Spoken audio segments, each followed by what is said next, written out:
We're going to spend a few minutes today just going over how to rearrange equations. Now, there's a couple of rules that you have to remember, and only a couple of rules that you have to remember. The first one is this, okay? You need to get what you're solving for on top, okay? To get what you're solving for on top.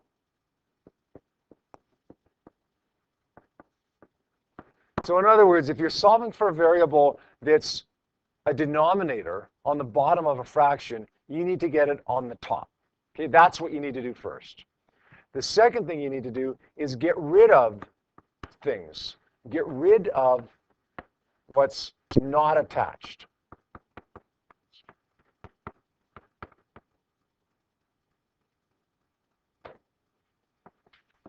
And it's not attached if it's added or subtracted.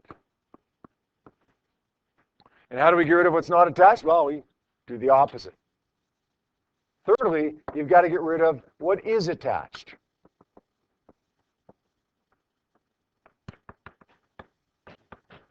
Now, your math teachers might cringe.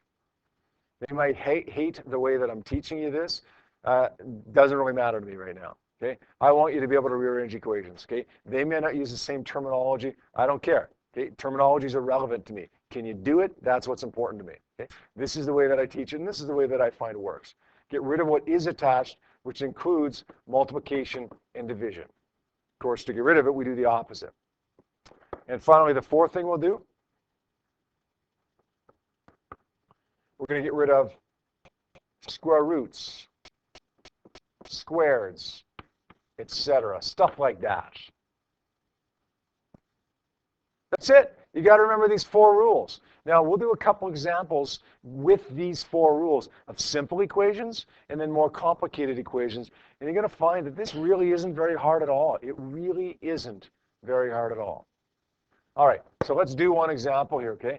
I gave you just a few minutes ago the example y equals mx plus b, and I asked you to solve for m. I asked you to solve for the slope. Let's keep in mind those rules, those four rules that I just taught you as we're going through this, okay? We need what we're solving for to be on the top. Is it on the top? If this was something like this, right, x over m, and we wanted to solve for m, that's not on the top, okay? It is on the top right now. So rule number one, we don't have to worry about. Honestly, most times we don't have to worry about rule number one. Most times it's going to be on the top. Not always, but most times it's already going to be on the top. Hey, let's go to rule number two. Get rid of what's not attached. And remember, what's not attached is addition and subtraction. Tell me what's not attached to m here. Okay? B. B is not attached to m. So let's get rid of what's not attached to m. How do you get rid of it? It's added to y equals mx plus b. Sorry, it's added to mx plus b, I should say. How do you get rid of it, Louis? Minus it. So we're going to take it over to the other side by subtracting. Minus it. I get rid of what's not attached. I get rid of the b by subtracting. Now, the next rule is get rid of what is attached. What's attached to the m? The x. How do we get rid of it? Divide it. But you got to divide it on the other side, everything by that number, right? Or by that variable. So it becomes y minus b divided by x. Don't just say y over x minus b. You did the minus b first. Okay, that came first. When you divide, you got to divide everything by x, not just one of those variables. So it becomes y minus b over x. Does that make sense? Let's try another one. Let's try another example here. Let's try v equals d over t. That's the simplest equation that we do in Physics 20, and all of physics, in fact. Let's rearrange that to solve for d. Okay, let's solve for d here. Got to get it on the top first. Is it on the top already? Perfect. We don't have to worry about that. Let's get rid of what's not attached. Is there anything that's not attached? Everything's attached. What's attached to the d? T. So there's nothing that's not attached. So we're gonna deal with what is attached. The t is attached. How do we get rid of the t? Well, it's d divided by t. How are we going to get rid of the t? Do the opposite, right? What's the opposite of divide? Jared? Multiply. So let's take the t over to the other side by multiplying. V times T is equal to D. Now, the way that I often write that is D is equal to V times T, right, on the other side. But it doesn't matter. Okay, both are exactly the same thing, right? That makes sense? All right. Let's say we're rearranging that same equation, but this time we're rearranging it to solve for T.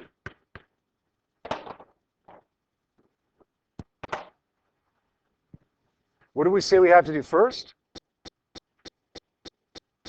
What's that first rule? There's only 4 rules, remember. What's the first rule? Get on top. Okay, get on top. It's not on top right now, right? This is the first time we've seen that. Get it on top. Okay, if it's on the bottom, it's divided. How do we get on top on the other side? By doing the opposite. Let's always do the opposite, right? So let's multiply it. It becomes V times T is equal to D. Hey, look, we just solved for D. That's not what we were trying to do, but we ended up by accident solving for D. T's on top now. Perfect. Step number 1's done. Go to step 2. Get rid of what's not attached. Well, everything's attached. Everything's attached to T. There's nothing that's not attached. So let's get rid of what is attached now. What's attached? V. Let's take the V over by dividing. It becomes D over V. So there's my equation. Delta T is equal to D over V. Does that make sense? All right. Let's try a more complicated equation now. It's going to get progressively more difficult here. I shouldn't say that. Progressively more complicated. But if you follow the rules, okay, then one really shouldn't be any harder than the next. Let's try this one. VF squared is equal to VI squared plus 2AD. We're going to solve for A here. What's rule number 1? Derek, what's rule number 1? Nope. Get it on the top. Is it on the top already? Yes, good, perfect. Okay, so we don't have to worry about rule number 1. Allie, what's rule number 2? Good. What's not attached to the A? Okay, it's added to 2AD. So how are we going to get it to the other side? Good. So VF squared minus VI squared equals 2AD. Okay, Allie just got rid of what wasn't attached. Remember, we want to get rid of the A. Or sorry, we want to solve for the A. Okay, what's our next step? Okay, Zane, what's our next step there? Step 3. Get rid of what is attached. What's attached to it? 2 and the D. Now, you can take those both over at the same time if you want, or you can take them over separately. You know what? I like doing things as quick as I can. Okay, let's take it over at the same time. They're both multiplied by A. Take them both over by dividing. VF squared minus VI squared divided by 2D. Notice I didn't just go VF squared over 2D. It's the entire thing on the left side divided by 2 in the D. Done. Is that hard? Yep. Am I missing something? I don't think so. I think it's good. That's okay. All right, let's solve the same equation this time for VI. VF squared equals VI squared plus 2AD. Notice, guys, I didn't do any square roots there, did I? No, I didn't need to do any square roots. I didn't need to get rid of a squared. Okay. Solve for VI, we might have to do that now. We'll deal with that in a minute, though. Okay, rule number 1. Okay, what's rule number 1? Haley. Get it on the top. Is it already on the top? Perfect. Rule number 1's done. Okay, rule number 2. Rule number 2, Leah. Okay, good. Is there anything that's not attached to the VI? The 2AD, right? Guys, we can take that over all at once. Okay, 2AD, if we had numbers for A and D and we multiplied them together, that would be a single number. We could take it over at the same time if it was a single number. Okay? Why can't we take it over when it's 3 variables that end up in the end being a single number? We can. So how do we take it over? If it's added to VI squared, we take it over by? Good. So it becomes VF squared minus VF squared minus 2AD. Take it over at the same time. Don't make it complicated. Equals VI squared. All right, Jordan, step number 4. We got it to the top. Well, it was already on the top. We cheated a little bit. It was already there. We got rid of what wasn't attached. Now we got to get rid of what is attached, but there's nothing there that's attached. So what's the final step? Yeah, we got to get rid of squares and square roots or whatever. We have one of those now, right? Since we want to solve for VI and it's squared, we got to get rid of that. Jordan, how do we do that? Square root it. So it becomes VF squared minus 2AD square root of everything on that side equals VI. Not VI with an arrow, just VI. All right? Let's do one more example, and then I'm going to have you guys do one yourselves, just to see if everybody can rearrange it themselves, okay? One more. Let's say this time D is equal to VIT plus 1/2 AT squared. I want to solve for A. Okay, I want to solve for A there. Okay, rule number 1. Okay, Tony, what's rule number 1? Get it on the top. Is it already on the top? Yes, good. Don't have to worry about that. Perfect. Remember I said when we went over those rules that usually we don't have to worry about rule number 1 because it's already on the top, but every once in a while it's not. Okay, rule number 1, done. Rule number 2. Rule number 2, Stephanie? Okay, good. What's not attached to the A there, Stephanie? Good. And we can take VIT over together, right? So let's do that. How do we take it over? Good. D minus VIT. We take it over by subtracting because it's added to 1/2 AT squared. So still solving for A here. Still solving for A. Rule number 3. Bart, what's rule number 3? Get rid of what is attached, right? What is attached to the A? 1/2, right? Yeah. Or you could say it's divided by 2 either way. Also T squared. So you got a couple of options here, guys. And I don't really care which one you do. Okay. Sometimes what we'll do is say, oh, look, it's divided by 2. Let's take the 2 over by multiplying.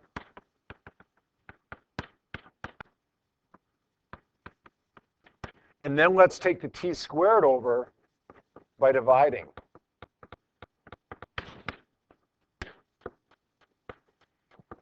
Okay, that's right. The other alternative, though, could be just to say, look, the half and the T squared are both attached. Let's just say D minus VIT over 1/2 of T squared. Does that make sense? They're both valid. What's the difference between this equation and this equation? Absolutely nothing. They look different, but they both get you the exact same answer. So there's 2 ways of kind of thinking of that one, but they both end up being the exact same thing. So whichever way you're most comfortable with. All right, let's try one more. This time, we're going to use D is equal to VIT plus 1/2 AT squared again. But this time, you're going to solve for T. No, you're not. Bad example. Let's try a different one. That one, I don't like that one. Let's try VFT minus 1/2 AT squared. I want to solve for VF, final velocity there. Okay, I want you guys to take a minute at your desks, and I want to see how many people can solve for VF. Don't just try to do it in your head and take shortcuts, right? If you're struggling with this at all, if you ever get one of these wrong, then go through those 4 steps. Just seriously, look at the 4 steps, have them beside you, and go through them. Is it on the top? Get rid of what's not attached. Get rid of what is attached. Do the square root if necessary. Okay, go through those steps consciously, and then we'll see how you do it. All right, let's take a look at it now that everyone's done here. Step number 1. What's step number 1? Tyler, what's step number 1? Good. Is it on the top already? Perfect. Good. Atlanta, what's step number 2? Good. Is there anything that's not attached to the VF there? Good, good. Minus 1 half AT squared. Now, that's one term, right? I can get rid of that all at the same time. I don't need to get rid of it separately. So let's take the whole thing over, the 1 half AT squared over to the other side by doing what, Atlanta? By adding it. So it becomes D plus 1 half AT squared. I'm adding it because it's subtracted on the right-hand side, equals VFT. I want to solve for VF. Okay, what's the third step? Third step is to get rid of what is attached, right? And what's attached to it? The T. So let's divide by T. It's multiplied by VF. Let's divide it on the other side. D plus 1 half AT squared divided by T equals VF. Done.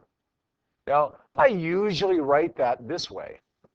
VF is equal to D plus 1 half AT squared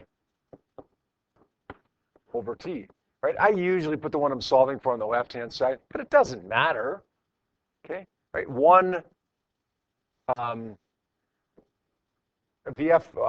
on the left side equals that whatever expression. VF on the right side equals whatever expression on the left side. It doesn't matter. It's the same thing. Yep.